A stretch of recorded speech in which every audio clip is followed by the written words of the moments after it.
Hey everyone, it's your host Stacey Ike, and I'm here with one of the amazing panelists from the diversity panel today, Miss Jeanne. How are we? Hi, thank you for having us. You were so phenomenal and so authentic. Where does that come from? Well, I think it comes from a true passion of wanting to help aspiring writers and directors pursue careers in television. And if you're not passionate about it, it's just a job. So this is a career, it's a profession, it's a mission, and it's important to kind of be passionate about it, and you're probably more successful while doing it if you're passionate about it as opposed to if you're checking off boxes. Okay, so what fuels your passion? You have a lot of passion. Well, I'm diverse. I have 2 daughters. I want them to be able to cope with adversity when they get older, and I want the path to be a little bit more paved than what it is now. So whatever I can do to help pave that path so they have the best opportunity moving forward, that's one thing that fuels me. Another thing that fuels me is being able to procure really talented writers and directors and giving them an opportunity and seeing them thrive and be successful in their career, and then ultimately paying it forward. Wow, I love that. So that's really important. What have the people that you've gotten to work with, maybe writers, directors, what have they taught you? I know you're teaching them stuff. They've taught me patience. That's a good one.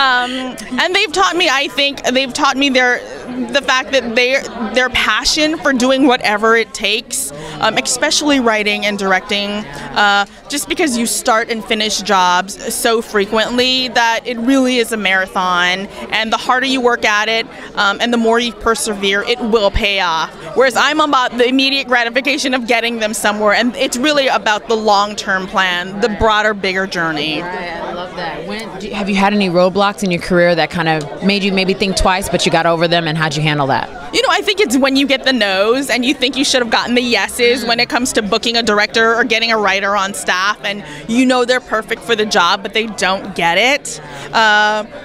It's like being hit and then like sucking it up for a little bit and being upset about it, and then picking up and being like, okay, how we're gonna learn from this, and we're gonna get a lot of no's through this, but we're ultimately gonna get a yes. I mean, there's a lot of, it's really, really challenging. So it's definitely understanding that perspective that you're gonna get crapped on a lot, and it's just all those times where you have to be like, okay, fine, next, and it's really about the hustle. I love that. And your last piece of advice for someone, or best piece of advice for someone who is trying to get in your shoes but doesn't really know how? Ask for help. Ask for help. Ask for help.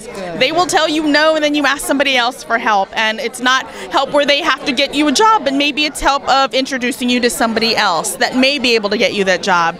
So my best piece of advice is to ask for help. I love that. I love that. Do you have social media and everything? Can anybody keep in touch with you? And I'm learning how to tweet. No, I'm learning. I have like 30 followers on Twitter. So it's Jeanne, Jeanne, and ANN, Mau, M-A-U. That's my Twitter follower. I have 30 followers, so I'm on. Hopefully you guys support. We need 60 by the end of the night. Building my brand.